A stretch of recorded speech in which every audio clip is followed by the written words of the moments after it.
Dobro jutro ekipa, lijep pozdrav sa nogometnog terena iz Rijeke.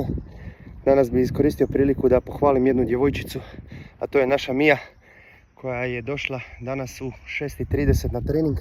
Tako da evo, želim da kroz njen primjer damo primjer svima ostalima, ne samo ostalim djevojčicama nego i dječacima, da trebaju trenirati, da ne biraju vrijeme, da ne biraju mjesto, da ne biraju da li su vremenski uvjeti topli, hladni, da li puše, ne puše, jednostavno jer ako budete birali shvatite da nećete daleko dogurati, jer zapamtite jednu rečenicu koja meni se jako urezala u sjećanje, odnosno u pamćenje od jednog mog profesora sa fakulteta, a rekao je sljedeće: gdje god ste u zoni komfora, zapamtite, tu nema napretka.